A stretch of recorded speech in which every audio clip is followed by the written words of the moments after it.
نحمده ونصلي على رسوله الكريم اما بعد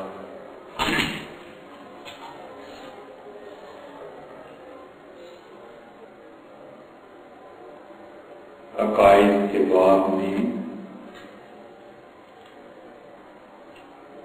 ایک بہت اہم سوال جو عام طور پہ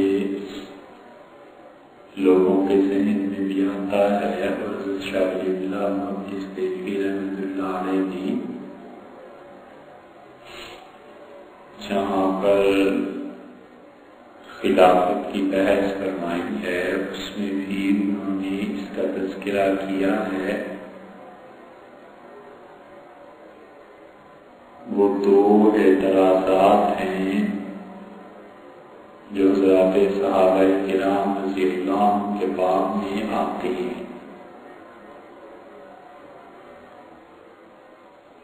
ایک اعتراض تو یہ کرتے ہیں کہ حضرت معاویہ رضی اللہ عنہ نے یزید کو حکومت کیوں دے دی،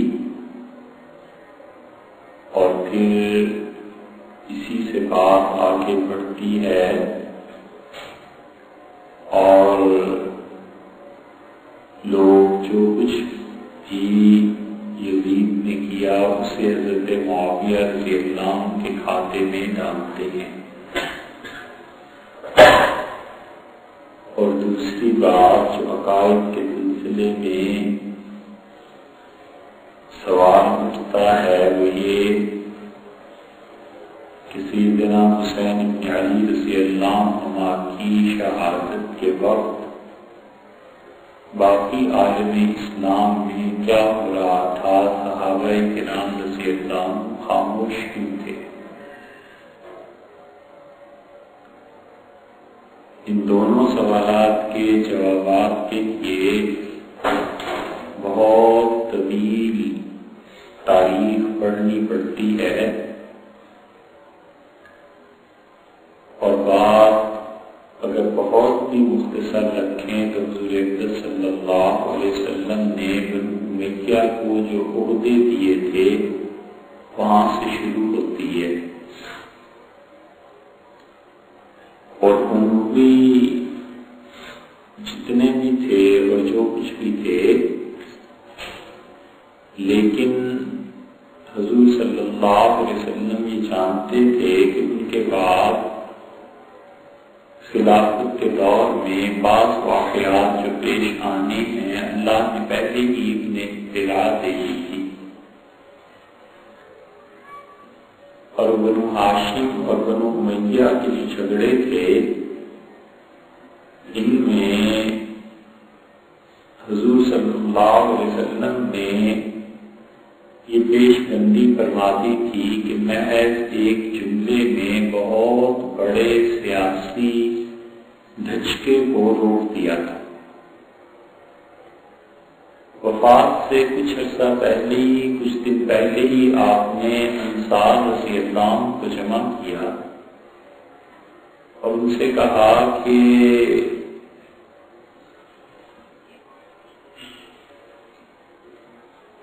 بات جاری رکھیں۔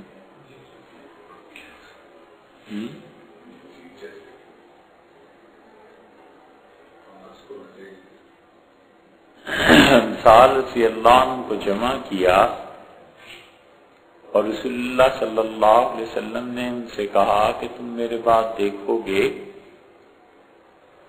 کہ عہدے تقسیم کیے جا رہے ہیں اور تمہارا اس میں حصہ نہیں ہے،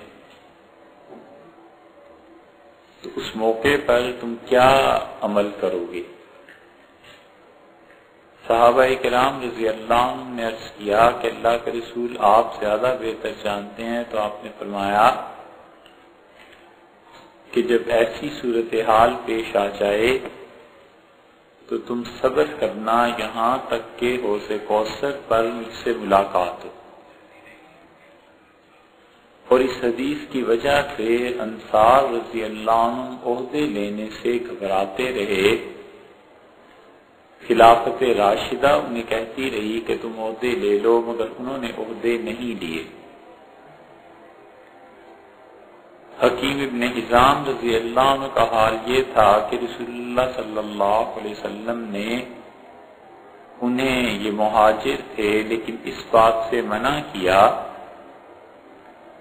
کہ کسی سے کچھ نہیں مانگنا، تو اب ان کا حال یہ تھا کہ عمر رضی اللہ عنہ جیسے آدمی ان کی تنخواہ لے کر جاتے تھے اور وہ لینے کے لیے تیار نہیں تھے، یہاں تک کہ عمر رضی اللہ عنہ کو سب کو جمع کر کے کہنا پڑا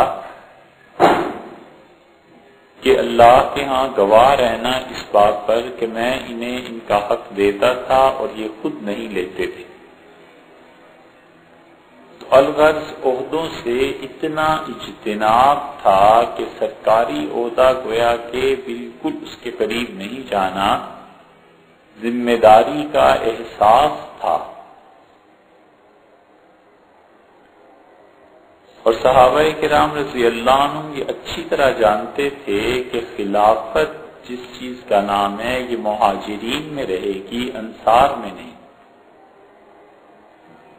اسی لیے آپ حضرت عباس رضی اللہ عنہ کے مقام اور مرتبے کا اندازہ لگائیں کہ وہ اتنے بڑے آدمی تھے کہ استسقاء کی نماز کے لیے حضرت عمر رضی اللہ عنہ نے انہیں آگے کیا، تو انہوں نے اللہ تعالی سے دعا مانگی اور کہا کہ اے رب یہ لوگ مجھے آگے کرتے ہیں اس لیے کہ میں تیرے نبی صلی اللہ علیہ وسلم کا چچا ہوں۔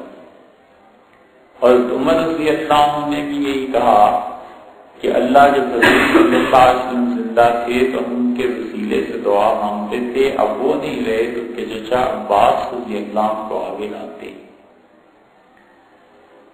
ان کی اتنی عظمت اس کو سب جانتے تھے، لیکن اس کے باوجود خلافت راشدہ میں کہیں بھی ان کو خلافت دینے کی بات نہیں۔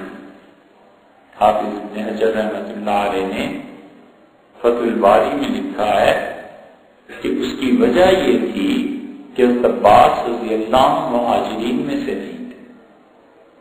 حضرت عباس رضی اللہ عنہ کا مہاجرین میں نہ ہونا اس معنی میں جسے معروف ہجرت ہے وہ نہیں تھی۔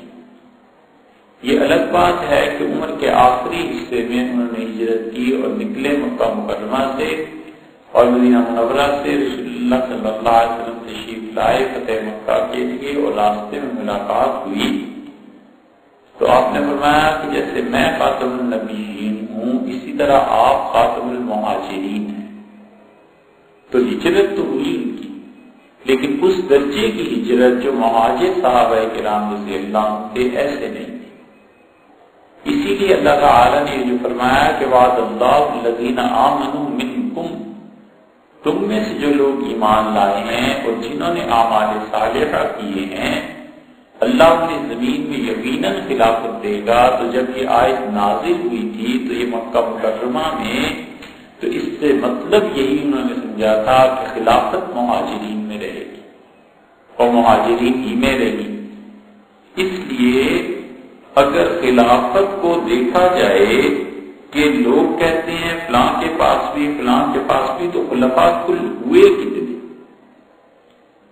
دوسری طرف رسول اللہ صلی اللہ علیہ وسلم نے خود پابندی لگا دی تھی اور یہ فرمایا تھا کہ میرے بعد خبر دی تھی، گویا پابندی تو کیا خبر تھی، فرمایا کہ میرے بعد 30 سال تک خلافت علی منہاج النبوہ قائم رہی۔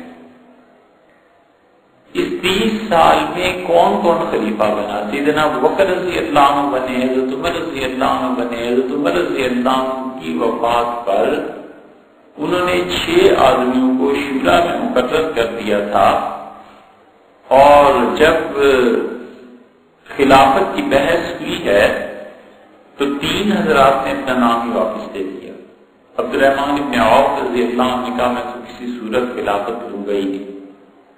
باقی سعد رضی اللہ عنہ تھے، طلحہ تھے، زبیر رضی اللہ عنہ تھے، انہوں نے ایک ایک شخص ایک کے حق میں دستبردار ہو گئے، اور باقی حضرت عثمان حضرت علی رضی اللہ عنہ رہ گئے۔ تو خلافت انہوں نے نہیں دی۔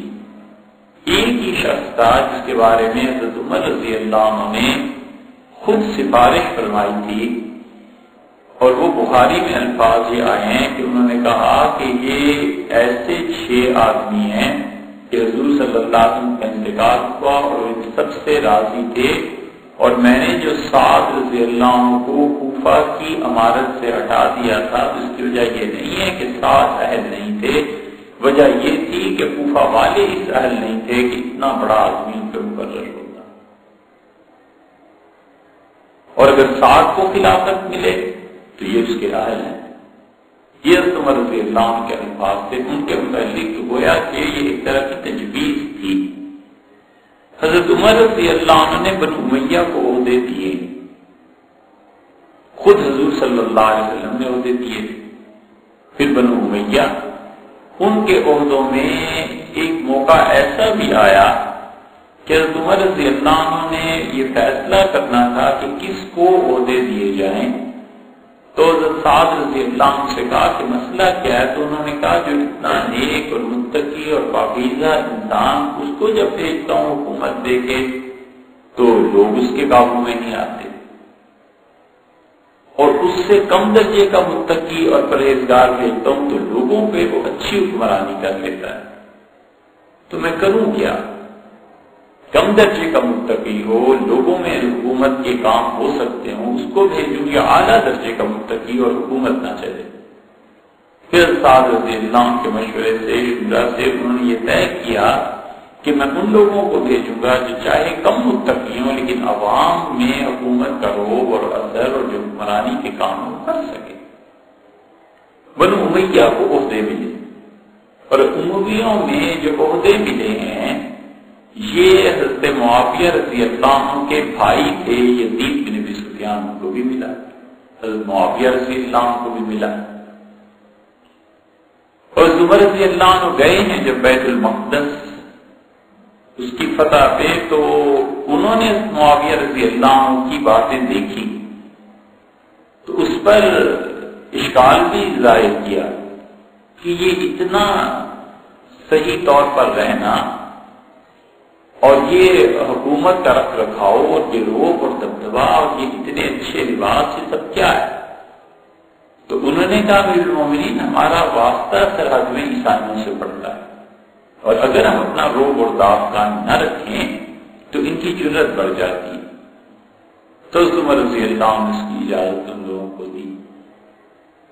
اب عمر رضی اللہ عنہ نے جو خلافت کا طے فرمایا تھا اس میں یہ بھی کہہ دیا تھا کہ 6 آدمیوں میں رہے گی، تو اب جب 3 آدمی رہ گئے، 2 عثمان اور علی اور ایک عبد الرحمن رضی اللہ عنہ، تو عبد الرحمن بن عوف رضی اللہ عنہ نے دونوں کو بلا کے پوچھا کہ اگر میں آپ کو یہ خلافت دے دوں تو میرے بعد پھر تو آپ حضور صلی اللہ علیہ وسلم کے بعد اور اللہ کی کتاب کے بعد اور سنت کے بعد فیصلے ابوبکر اور عمر رضی اللہ عنہ کے مطابق کریں گے؟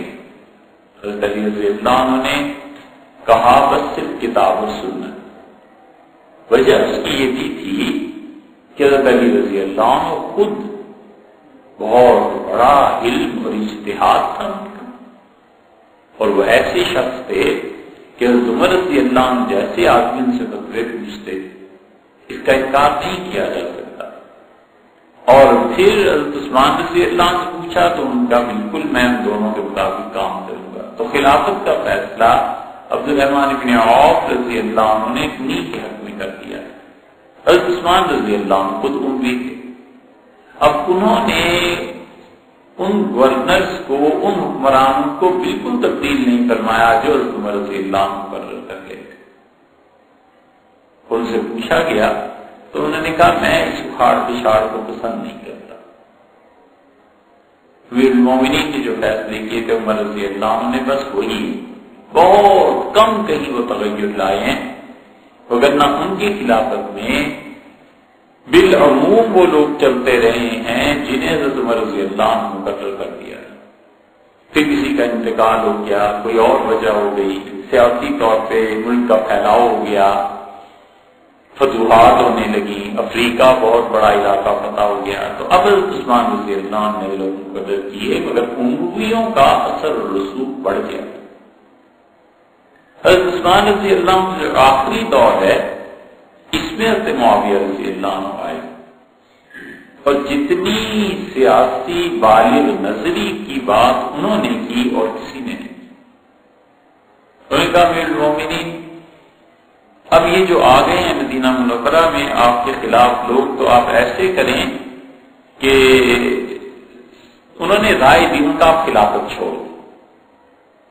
حضرت عثمان رضی اللہ عنہ نے انکار کر دیا. انہوں نے کہا حضور صلی اللہ علیہ وسلم نے فرمایا تھا مجھ سے کہ اللہ تعالیٰ تمہیں ایک قمیص پہنائیں گے اور لوگ اسے اتارنے کی کوشش کریں گے، مت چھیننے دینا لوگ. ان کا مجھ سے تو خود فرمایا ہے کیسے خلافت چھوڑ. انہوں نے کہا حضرت اجازت دیں کہ ہم سے نبٹ لیں. انہوں نے کہا مدینہ منورہ میں خون میں بالکل اس کو پسند نہیں کرتا. ان کا اچھا پھر آپ شام تشریف لے جائیں، ہمارے ساتھ آ جائیں.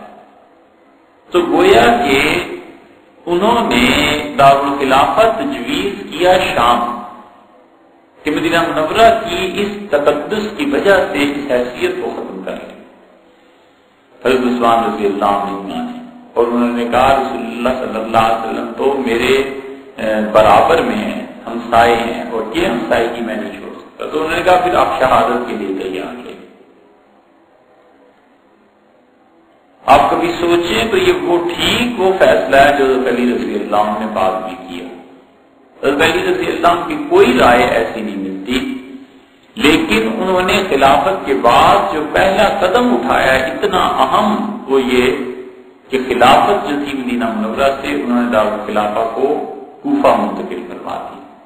یہ وہی چیز تھی جو معاویہ رضی اللہ عنہ کہہ رہے تھے کہ شام چلے جائیں. حضرت علی رضی اللہ عنہ کوفہ تشریف لے گئے کیونکہ وہ جانتے تھے کہ اگر دارالحکومت دارالخلافہ بھی مدینہ منورہ رہا تو یہاں خون ریزی ہو جائے گی اور اس شہر کا تقدس تباہ ہو جائے گا.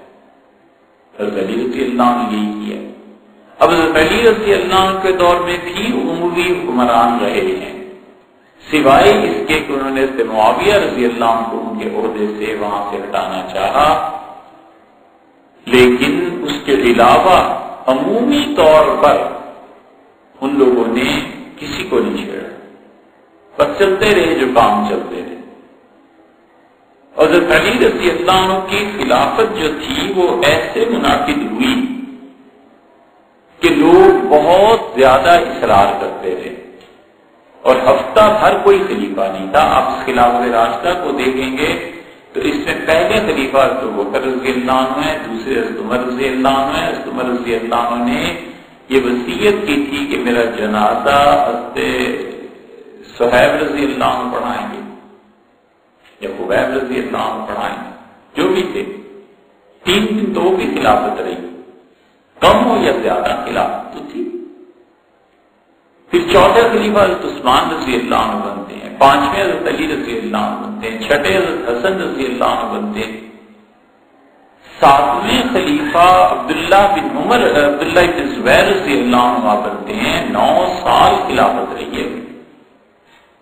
تو یہ 7-8 شخصیات تو ایسی ہی آ جاتی، لیکن خلافت راشدہ جسے کہا گیا وہ 4 خلفاء کی خلافت، باقیوں کی خلافت کو خلافت راشدہ نہیں کہا گیا. تو عموی حضرت عثمان رضی اللہ عنہ کے زمانے میں، حضرت علی رضی اللہ عنہ کے زمانے میں، حتیٰ کہ عبد الرحمن ابن غنم اور حضرت ابو ہریرہ رضی اللہ عنہ غالباً یہی دونوں تھے جو مسلمانوں کے اختلافات پڑے تو انہوں نے کہا کہ شورا میں پیش کرو اور خلافت جو ہے معاویہ اور علی رضی اللہ عنہ دونوں میں سے کس کو دی جائے. تو ایک صحابی رضی اللہ عنہ ان دونوں کو سے پوچھا، نہ ابو موسیٰ اشعری اور حضرت ابو ہریرہ رضی اللہ عنہ سے. انہوں نے کہا تو عبد الرحمن ابن غنم رضی اللہ عنہ ایک جگہ حکمران تھے، وہ آئے اور انہوں نے کہا تم کمال کی بات کرتے ہو، عجیب بات کرتے ہو. تم کہتے ہو کہ معاویہ اور علی رضی اللہ عنہ شورا میں پیش کیے جائیں کہ خلافت کس کا حق ہے. تم جانتے نہیں کہ علی رضی اللہ عنہ مہاجرین میں سے ہیں، سابقون الاولون میں سے ہیں. حضور صلی اللہ علیہ وسلم کے ساتھ ان کا کیسا تعلق تھا، اور معاویہ رضی اللہ عنہ تو مسلمان ہوئے ہیں بھی فتح مکہ میں. تو جو بعد والے ہیں ان کا خلافت میں کیا حق بنتا ہے.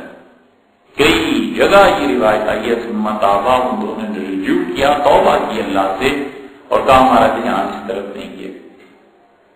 حضرت علی رضی اللہ عنہ کی خلافت منعقد ہوئی ہے، اور کئی مواقع ایسے ہیں، اس میں شبہ نہیں کہ حضرت علی رضی اللہ عنہ سب سے افضل تھے، لیکن وقت کے ساتھ ایک جو تبدیلی آ جاتی ہے اور اگلی نسل وہ کچھ دیکھتی ہے جو پچھلی نسل کے سامنے نہیں ہوتا، اس کی بہت واضح مثال حضرت حسن رضی اللہ عنہ۔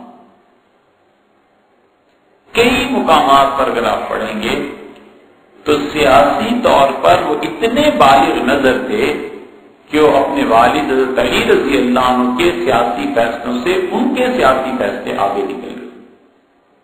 حضرت علی رضی اللہ عنہ نے خلافت کے لیے بیعت جب لینا چاہیے، انہوں نے مشورہ کیا تو حضرت حسن رضی اللہ عنہ نے منع کیا، ان کا بالکل آپ بیعت نہ لیں۔ انہوں نے کہا بیٹے اتنے لوگ مجبور کرتے ہیں، اصرار کرتے ہیں، انہوں نے کہا اگر آپ نے بیعت لے لی تو قیامت تک آپ کا نام اس سے نہیں نکل سکے گا کہ لوگ کہیں گے علی نے سازش کی تھی عثمان رضی اللہ عنہ کے خلاف تاکہ خلافت پہ قبضہ کرے۔ انہوں نے کہا آپ اس داغ کو نہیں دھو سکیں گے۔ انہوں نے کہا کہ تم کیا رائے دیتے ہو؟ انہوں نے کہا رائے یہ دیتا ہوں کہ جتنے بھی اس وقت حکمران ہیں، گورنر ہیں، ان سب کو مدینہ منورہ بلائیں، ان سے بیعت لیں، اور انہوں نے کہا واپس جاؤ اور میرے نام پہ بیعت لے لو۔ انہوں نے کہا ان کے آنے میں مہینہ لگ جائے گا، واپس جانے میں تو حکومتیں کون سنبھالے گا، صوبے کیسے چلیں گے؟ انہوں نے کہا عثمان رضی اللہ عنہ کا 40 دن تک محاصرہ رہا ہے، مدینہ منورہ کٹا رہا ہے، اس کے باوجود حکومتیں چلتی رہی ہیں تو کچھ نہیں ہوتا، آپ بلائیں۔ حضرت علی رضی اللہ عنہ نے مشورہ نہیں مانا۔ پھر حضرت حسن رضی اللہ عنہ نے ان سے کہا کہ بیعت نہ لیں، کیونکہ اس میں وہ لوگ بھی آئیں گے جو عثمان رضی اللہ عنہ کے خون میں شریک ہے، اور ان کو جان کی امان مل جائے گی۔ لیکن سیدنا علی رضی اللہ عنہ پہ دوسری طرف بدری صحابہ رضی اللہ عنہ کا اتنا اصرار تھا کہ آپ خلافت قائم کریں۔ حضرت علی رضی اللہ عنہ نے بیعت شروع کر دی خلافت۔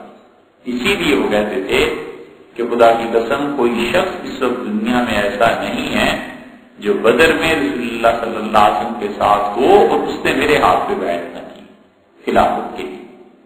تو خلافت منعقد بھی ہوئی تھی، وہ تو ہونی تھی، حضور صلی اللہ علیہ وسلم نے پیشن گوئی فرمائی تھی، مگر بنو امیہ اچھی طرح اس وقت پورے عالم اسلام پر حکمرانی اور ان کا عدل، ان کا انصاف، ان کے اچھے فیصلے، اس وجہ سے لوگ رعایا خوش تھے۔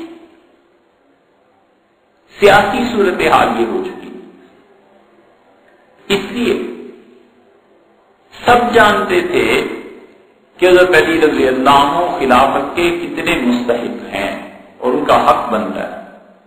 پھر جب وہ بصرہ پہنچے ہیں تو انہوں نے کہا میں جاتا ہوں اور حضرت عائشہ رضی اللہ عنہ سے بات کرتا ہوں، وہ آ رہی ہیں مکہ مکرمہ سے، تو حضرت حسن رضی اللہ عنہ نے اس موقع پہ مخالفت، انہوں نے کہا بالکل نہ جائیں، آپ ایک جگہ جم کر بیٹھ جائیں، یہ لوگ آئیں گے آپ کے پاس، انصاف کے مطابق عثمان رضی اللہ عنہ کے خون کا فیصلہ ہوگا، آپ کہیں نہ جائیں، اور آپ جائیں گے تو ضرور جنگ ہوگی۔ حضرت علی رضی اللہ عنہ نے کہا نہیں کوئی جنگ نہیں ہے، میں جاؤں گا، صلح کی بات کروں گا، اور ہوا پھر وہی جو کچھ کے ہوا۔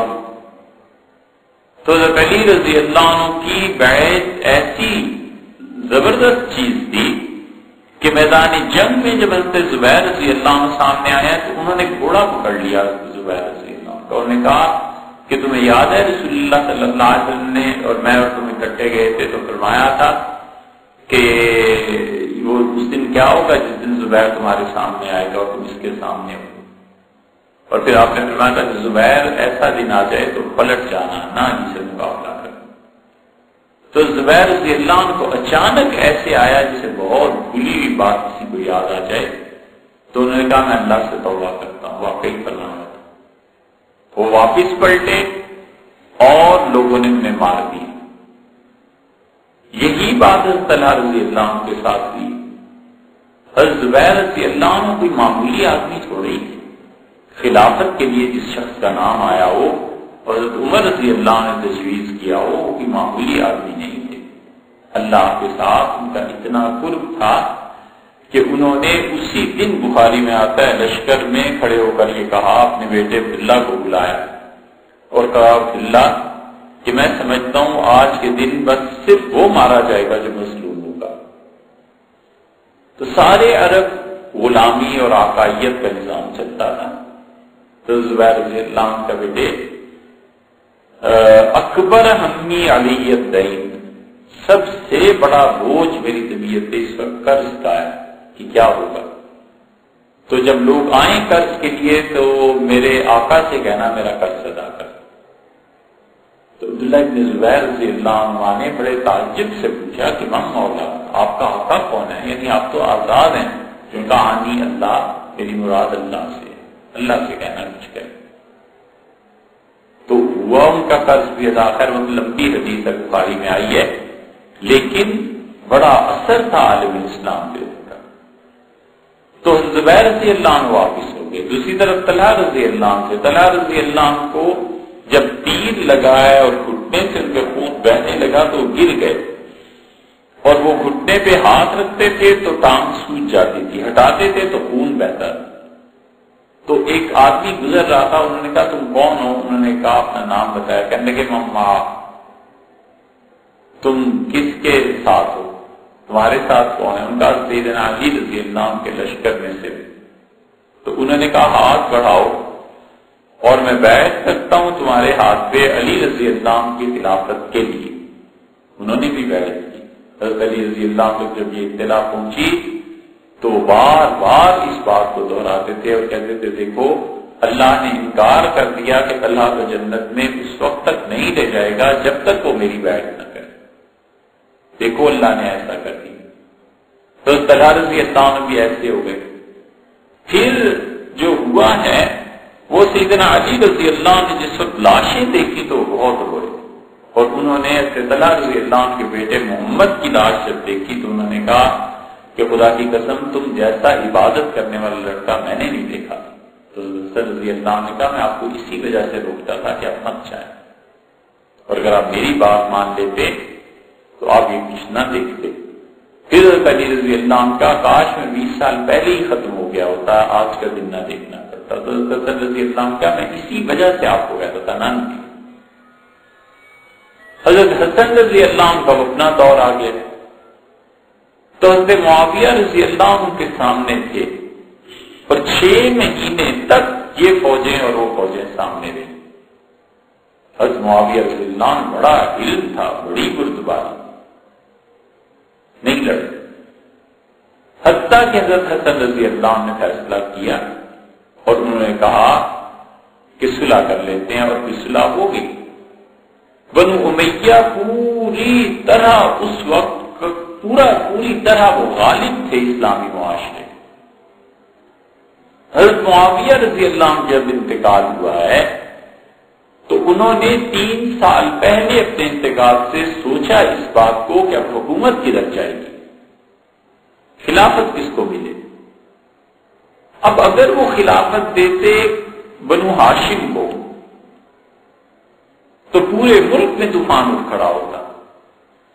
بنو امیہ میں مروان تھا، اس کی اولاد تھی، باقی یہ لوگ تھے، کس کو وہ خلافت دیتے؟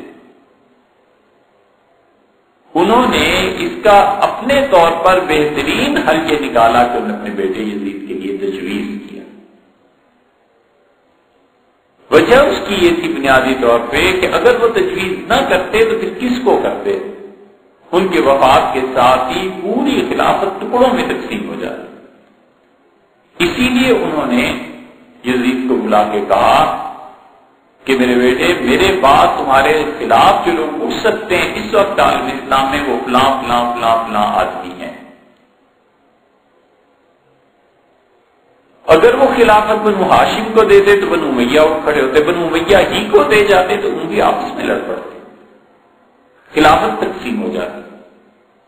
اس لیے ان کی مجبوری دیکھو تو اس وقت یہ تھی، اور وہ ہمیشہ اقرار کرتے رہے کہ علی رضی اللہ عنہ سے اچھے ہیں۔ ان کے ادب اور احترام اور حق پسندی کا عالم یہ تھا کہ ابن کثیر نے البدایہ والنہایہ میں لکھا ہے کہ انہوں نے خط لکھوایا حضرت علی رضی اللہ عنہ کو، مسئلے پوچھتے رہتے تھے حضرت علی رضی اللہ عنہ ہی سے۔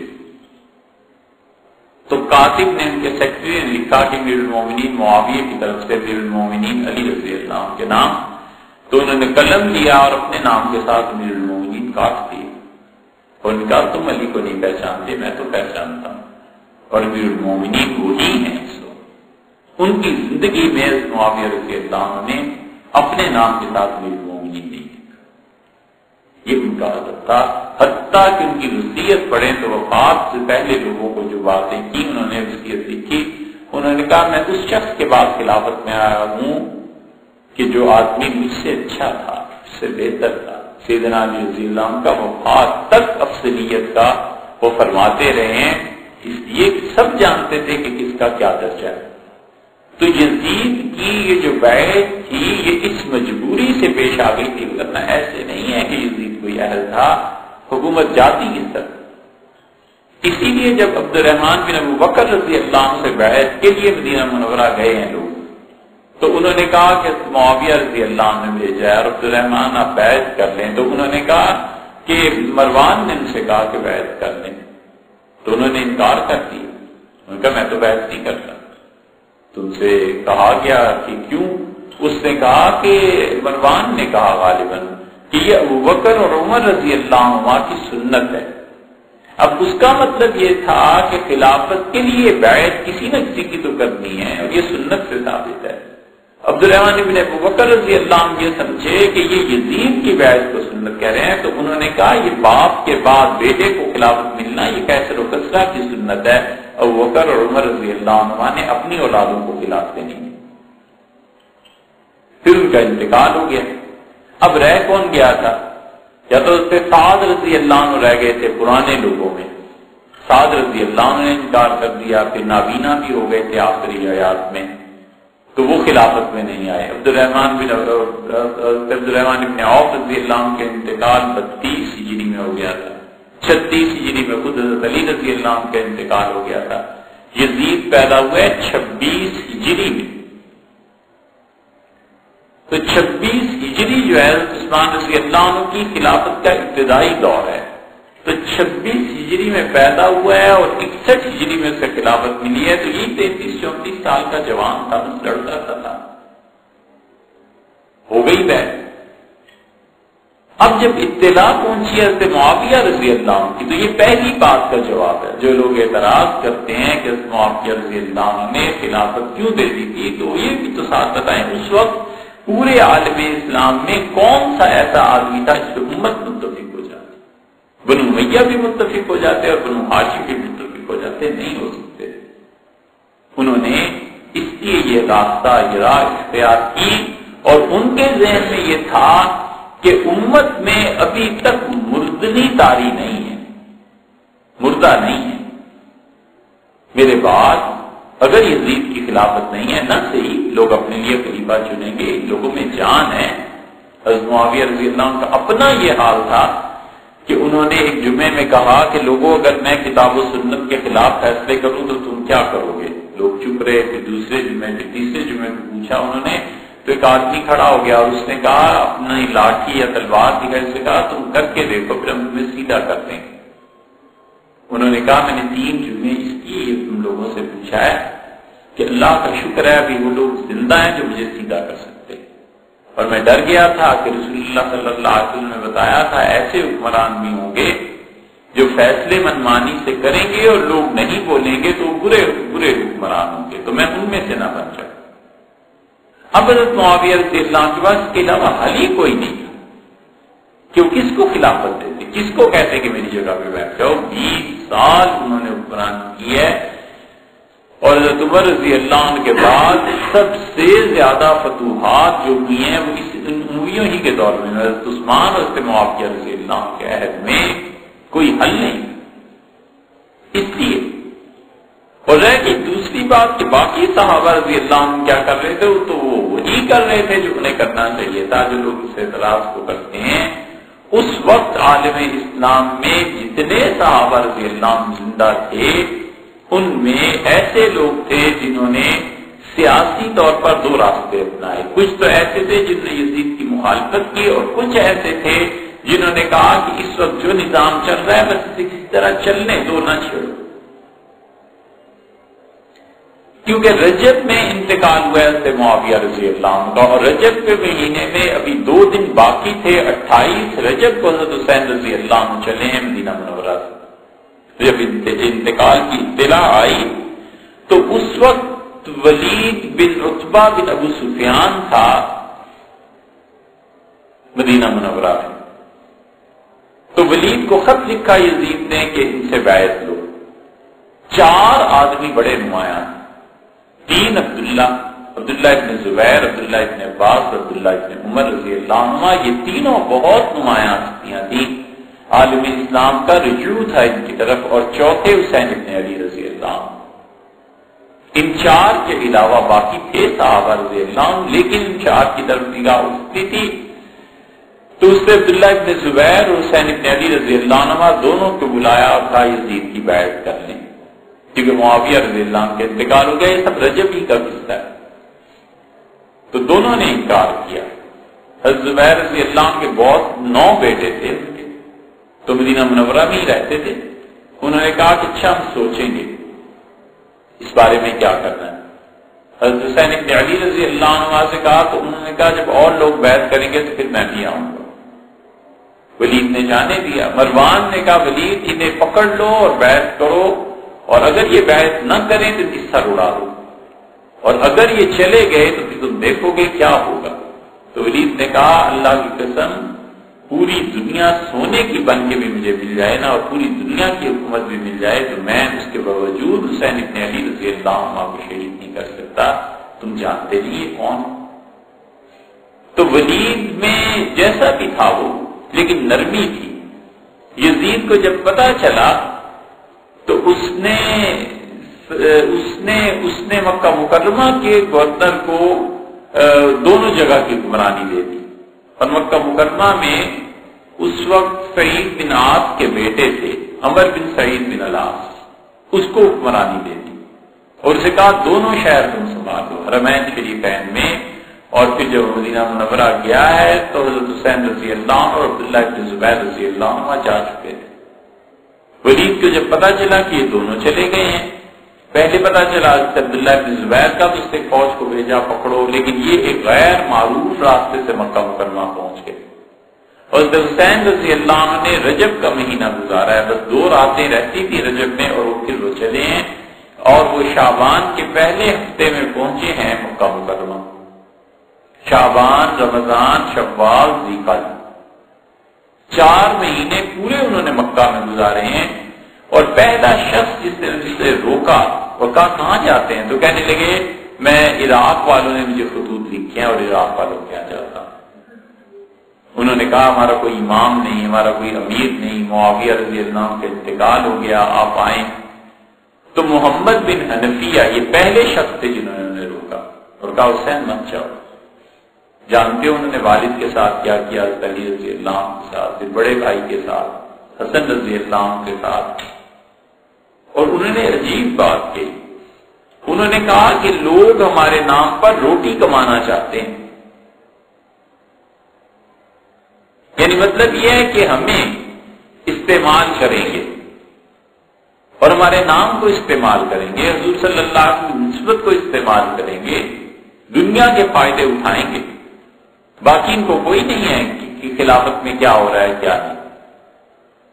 حضرت حسین رضی اللہ عنہ اس کے باوجود تشریف لے گئے، مکہ مکرمہ پہنچے ہیں تو دوسرے آدمی جس سے انہوں نے مشورہ کیا ہے عبداللہ ابن عباس رضی اللہ عنہ۔ ابن عباس رضی اللہ عنہ بہت شدید مخالف تھے اس بات کے کو جائیں، اتنے زیادہ کہ ہر جگہ یہ الفاظ مل جائیں گے کہ انہوں نے کہا میرے بھائی اگر مجھے احترام اور عزت اور ادب کی رکاوٹ نہ ہوتی تو میں آپ کو سر سے پکڑ لیتا اور اس وقت تک نہ جانے دیتا جب تک کہ مجھے یہ اطمینان نہ ہو جاتا کہ آپ اس ارادے کو ترک کر دیں گے، آپ مت جائیے۔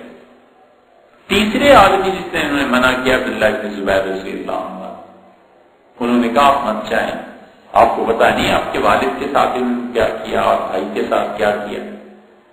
چوتھے آدمی عبداللہ بن عمر بن العاص رضی اللہ عنہ تھے، انہوں نے منع کیا، انہوں نے کہا مت جائیں آپ، یہ عراق والے ایسے ہیں پانچویں آدمی جس نے منع کیا حضرت حسین رضی اللہ عنہ کو جانے سے وہ حضرت عبداللہ ابن جعفر رضی اللہ عنہ. حضرت جعفر رضی اللہ عنہ یہ چار بھائی تھے، جعفر، علی، عقیل اور طالب، اور چاروں میں 10-10 سال کا فرق.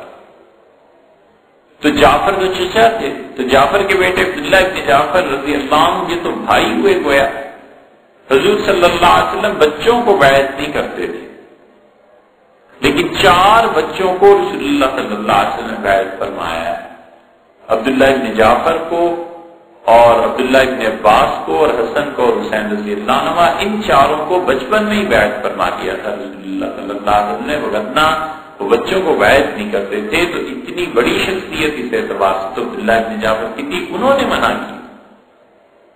چھٹے آدمی جنہوں نے منع کیا اور ان کا مت جائیں آپ، یہ کوفہ والوں کا کوئی اعتبار نہیں ہے. حضرت ابو سعید رضی اللہ عنہ سے انہوں نے کہا کہ کوفہ والوں میں وفا کبھی بھی نہیں پائی گئی، اب مت جائیں.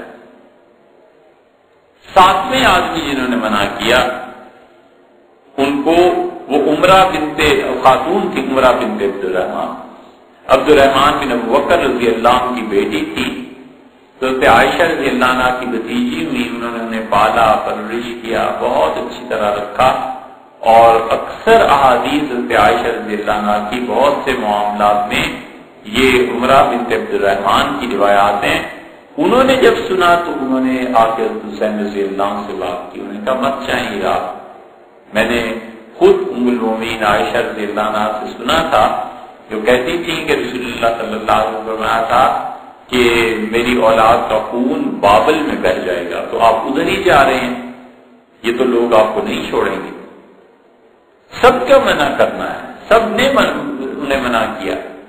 اور جب خط لکھا عبداللہ ابن جعفر رضی اللہ عنہ نے وہاں سے مدینہ منورہ سے کہ آپ مت جائیں، تو انہوں نے کہا میں نے رسول اللہ صلی اللہ علیہ وسلم کو خواب میں دیکھا ہے اور مجھ سے انہوں نے کچھ فرمایا ہے اور میں ان کی بات مان کے چلوں گا. اور باقی انہوں نے پوچھا پھر وہ کیا خواب ہے، انہوں نے کہا میں کسی کو نہیں بتاؤں، بس جو بھی ہے سو ہے. تو اس میں عالم اسلام میں جتنے صحابہ رضی اللہ عنہ کی اکابر منع کر رہے تھے کہ مت جائیں آپ، اور عراق والوں کا یہ کوئی اعتبار نہیں. تو آپ دیکھیں اس نقطۂ نگاہ کو، تو یہ نہیں ہے کہ صحابہ کرام رضی اللہ عنہ دیکھ نہیں رہے تھے، وہ دیکھ رہے تھے، وہ جانتے تھے کہ امویوں کا اتنا غلبہ ہے کہ اب بنو ہاشم کا اقتدار کی جنگ اور اقتدار کے لیے اٹھنا یا نظام کی تبدیلی کے لیے اٹھنا کچھ اتنا آسان نہیں. اور حضرت حسین رضی اللہ عنہ ان کا موقف اپنی جگہ پہ تھا، وہ کہتے تھے جانا ہے. اور عراق والوں نے خط لکھے اور عراق والوں نے اتنے خطوط لکھے کہ تھیلے بھر گئے. حضرت حسین رضی اللہ عنہ سمجھدار دانا آدمی تھے، وہ ایسے ہی نہیں تھے کہ اٹھ کے چل پڑے. انہوں نے مسلم ابن عقیل کو بھیجا. یہ عقیل رضی اللہ عنہ جو ہیں ابو طالب کے بیٹے حضرت علی رضی اللہ عنہ کے حقیقی بھائی تھے. حضور صلی اللہ علیہ وسلم جب مکہ مکرمہ آئے ہیں ہجرت کے بعد، تو آپ نے دن میں کئی مرتبہ فرمایا کہ آج رات میں کہاں رہوں گا. تو آخر صحابہ رضی اللہ عنہ حیران ہوئے. تو انہوں میں سے کسی نے عرض کیا کہ اللہ کے رسول آپ کا گھر ہے نا مکہ مکرمہ میں، آپ یہ بات بار بار کیوں ارشاد فرماتے ہیں؟ تو آپ نے فرمایا حل ترک لنا عقیل شیئا، عقیل نے کوئی چیز ہمارے لیے رہنے دی ہے، اسے تمہارا گھر بیچ دیا. تو رسول اللہ صلی اللہ علیہ وسلم جب ہجرت کر کے گئے تھے تو ابو طالب کی اولاد نے آپ کی جو آبائی زمین تھی اس پہ قبضہ کر لیا تھا، بیچ دیا تھا اسے. تو یہ عقیل کے بیٹے تھے مسلم ابن عقیل، ان کو بھیجا حضرت حسین رضی اللہ عنہ نے کہ عراق جاؤ اور جا کر دیکھو صورتحال کیا ہے تاکہ میں پھر اس کے بعد کوئی فیصلہ کروں. تو ایسے نہیں تھا کہ وہ خود ہی اٹھ کے چل پڑے ہوں، ان میں بھی بڑی دانش مندی تھی. عراق جب پہنچے ہیں کوفہ میں مسلم ابن عقیل رضی اللہ عنہ، تو یزید نے لکھا عبید اللہ ابن زیاد کو کہ ان کو فارغ کر دو، ختم کر دو. اس لیے جو لوگ کہتے ہیں کہ حسین رضی اللہ عنہ کے قتل میں یزید شریک نہیں تھا، وہ اس قتل کا کیا جواب دیں گے؟ مسلم بن عقیل کے قتل کا خود اس نے حکم دیا، اور اس نے اتنی بڑی تبدیلی کی حکمرانی میں کہ عبید اللہ ابن زیاد سے پہلے حضرت نعمان رضی اللہ عنہ تھے کوفہ کے حاکم. تو نعمان رضی اللہ عنہ کو جب پتا چلا کہ ایسی ایسی باتیں ہو رہی ہیں تو انہوں نے جمعے میں خطبہ دیا اور انہوں نے کہا کہ میں جانتا ہوں کہ کوفہ والے خط لکھ رہے ہیں اور حسین ابن علی رضی اللہ عنہ کو بلا رہے ہیں، تو میں تمہیں نصیحت کرتا ہوں کہ چلنے دو حکومت کے کام کو، مت یہ چھیڑو باتیں، اور میں تمہیں یہ کہتا ہوں کہ اگر کوئی مجھ سے آ کے لڑے گا بھی تو میں نہیں لڑوں. یہ رپورٹ پہنچی ہے یزید تک. اس نے کہا اچھا نعمان یہ کہتا ہے کہ نہیں لڑوں گا، اس سے حکمرانی ہٹا دو. وہ انہیں ہٹا دیا گیا، اور بصرہ کا جو حاکم تھا یہ عبید اللہ ابن زیاد، اس کو کوفہ میں بھی دے دیا. دونوں چیز یہ اتنا بڑھ گیا تھا کہ اسے کسی کا عزت احترام رہا نہیں. تو عبید اللہ ابن زیاد کے بعد جب کوفہ اور بصرہ دونوں حکمرانیاں آ گئیں اور ادھر مکہ مکرمہ اور مدینہ منورہ یہ دونوں عمر بن سعید کے پاس آ گئی، تو یہ سارے اموی تھے.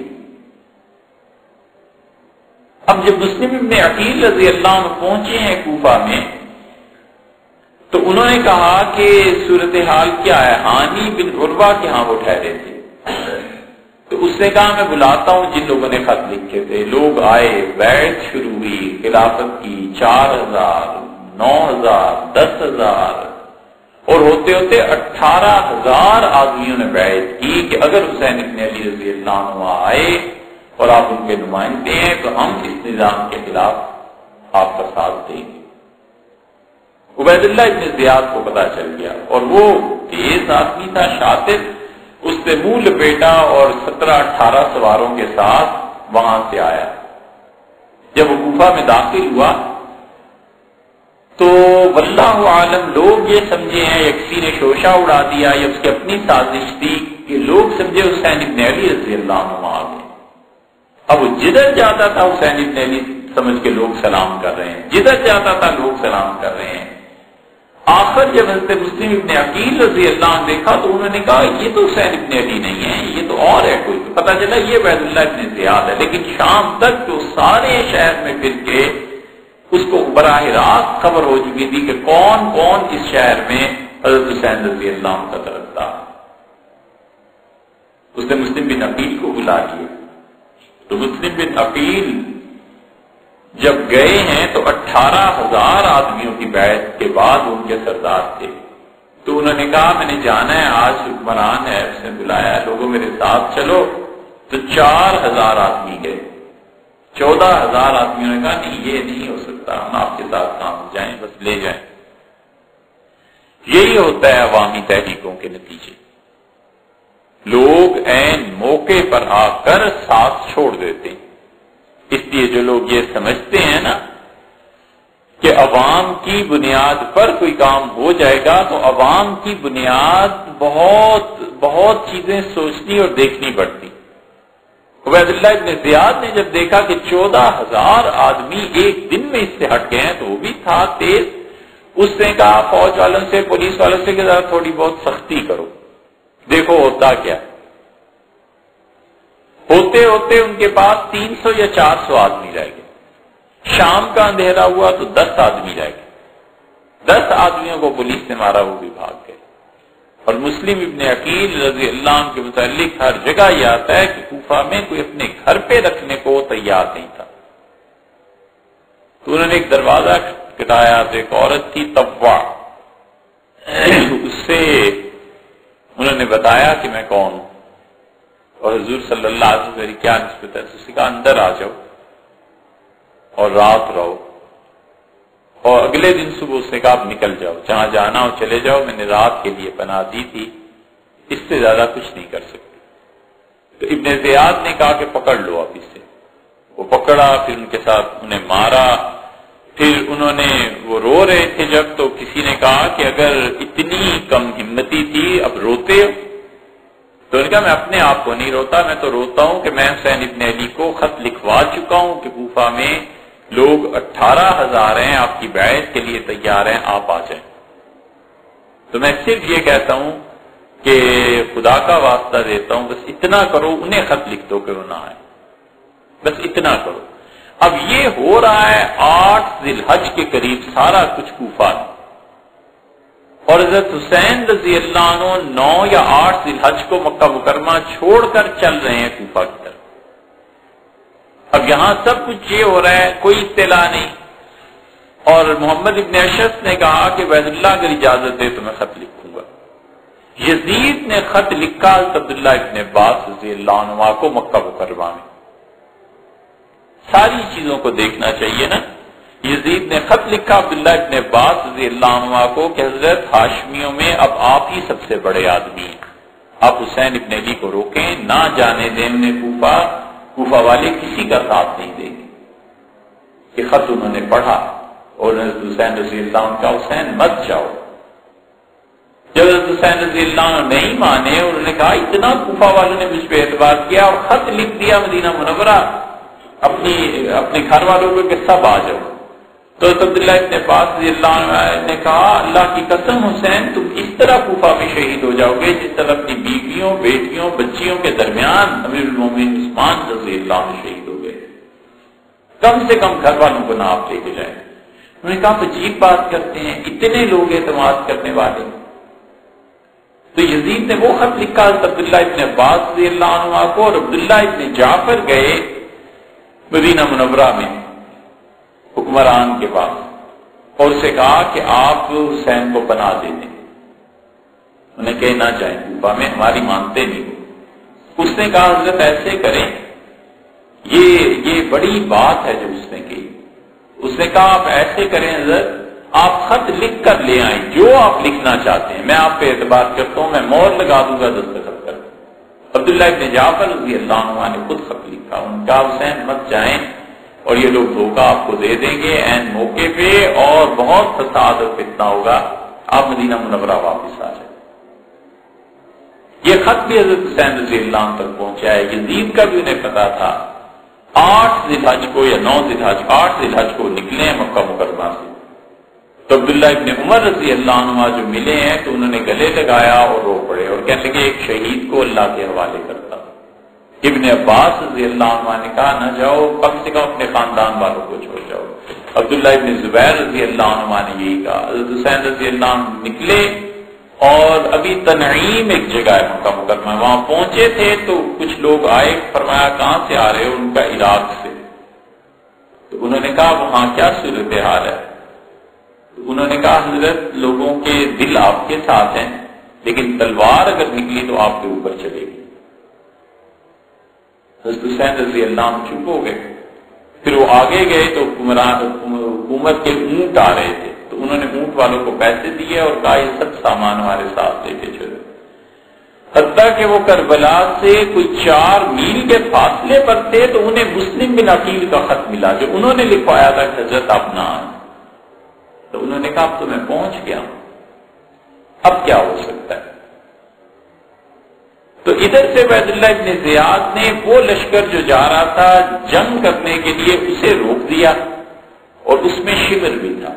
یہ شمر جو تھا حضرت ذوالجوشن رضی اللہ عنہ کا بیٹا تھا، اس کے والد صحابی تھے رضی اللہ عنہ، اور اسی طرح حضرت سعد رضی اللہ عنہ ایک دن بیٹھے ہوئے تھے تو بہت گرد و غبار، مسلم کی روایت میں آتا ہے، تو انہوں نے کہا اس گرد و غبار میں جو گھوڑے پہ آ رہا ہے نا اس کے شر سے اللہ کی پناہ مانگتا ہوں۔ یہ ایک چیز ہے ایسی کہ اللہ تعالیٰ نے صحابہ کرام رضی اللہ عنہ میں یہ چیز رکھی تھی بہت سو میں کہ وہ آدمی کو دیکھ کے پہچان لیتے تھے کہ آدمی کس پائے کا ہے، کس درجے کا ہے۔ ایسے واقعات حدیث میں بھی آئے ہیں کہ رسول اللہ صلی اللہ علیہ وسلم نے مثلا حضرت حسین رضی اللہ عنہ کو دیکھا تھا تو فرمایا تھا کہ اس کا خون ہو جائے گا، شہید ہو جائیں گے۔ حضرت علی رضی اللہ عنہ اپنے زمانے میں کوفہ میں ایک مرتبہ فرات کے کنارے سے گزرے تو فرمایا اس مٹی سے حسین کی خوشبو آتی ہے، یعنی وہ شہید ہو جائیں گے۔ وہ روایات ایسی ہیں اور مستند چیزیں۔ حضرت حسین رضی اللہ عنہ کی شہادت ہو گئی، بہت چیزیں ایسی ملیں گی کہ بچے کو دیکھ کے وہ ایسی بات کرتے تھے جو 20 سال 30 سال کے بعد اس بچے کو پیش آنی تھی، لیکن ایسی چیزیں ہو جاتی تھیں۔ تو سعد رضی اللہ عنہ کا اس گرد و غبار میں جو آ رہا ہے نا، میں اس کے شر سے اللہ کی پناہ مانگتا ہوں۔ جب گرد و غبار بیٹھا تو ان کا اپنا بیٹا عمر ابن سعد تھا۔ یہ عمر ابن سعد جو تھا، عبید اللہ ابن زیاد نے اسے بھیجا اور کہا کہ جو لڑنے جا رہے ہو تو لڑائی کی بجائے پہلے ان سے نبٹ جاؤ۔ اب حضرت حسین رضی اللہ عنہ جب کربلا پہنچے تو انہوں نے کہا تم ہٹ جاؤ اور مجھے عراق والوں سے بات کرنے دو، اور دوسری بات انہوں نے بار بار فرمائی کہ اب مکہ مجھے واپس جانے دو۔ یہ چیز ہو گئی۔ اس لیے جب ان کا راستہ روکا گیا اور پانی بند ہوا، یہ جو بھی چیزیں ہوئی، تو پہلے دن جو خطبہ انہوں نے دیا اس میں انہوں نے یہ کہا، یزید کی فوج نے جب ان کے خیموں کی طرف گھوڑے دوڑائے تو ان کی بہن زینب رضی اللہ عنہ جو تھی، زینب بنت فاطمہ رضی اللہ عنہ، وہ چلائیں کہ یہ کیا ظلم ہے ہم پہ۔ تو انہوں نے کہا سچ کہتے تھے عبداللہ ابن عباس رضی اللہ عنہ کہ اپنے بچوں کو نہ لے کے جاؤ، گھر والوں کو چھوڑو۔ تو اس لیے یہ بات نہیں ہوئی کہ صحابہ کرام رضی اللہ عنہ کوئی سوئے ہوئے تھے، بہت لوگ موجود تھے۔ جابر بن عبداللہ موجود تھے، انس بن مالک تھے، اور عبداللہ بن ابی ارقم تھے، سہل بن سعد ساعدی تھے، عبداللہ بن عباس بن عمر، اور یہ سارے حضرات موجود تھے، اور سب روکتے رہے۔ ابو سعید خدری رضی اللہ عنہ موجود تھے، سب روکتے رہے، لیکن ہوا وہی جو کچھ کے ہوا۔ حضرت حسین رضی اللہ عنہ جو گئے ہیں تو یہ نہیں ہے کہ وہ کوئی بغاوت ایسی ہو گئی تھی، وہ گئے حالات کا جائزہ لینے کے لیے کہ آخر ہے کیا۔ وہ بار بار کہتے رہے کہ مجھے جانے دو، میں عراق والوں سے ملوں، لیکن فوج نے نہیں چھوڑا۔ انہوں نے کہا نہیں، آپ یہاں پر یزید کے لیے بیعت کریں۔ ان کا یہ بھی نہیں ہو سکتا، میں یہ نہیں کروں گا۔ اور اس پہ یہ سانحہ جو پیش آیا سو آیا، مگر یہ جو دونوں اعتراضات ہیں نا، حقیقت میں ان میں کوئی وزن نہیں۔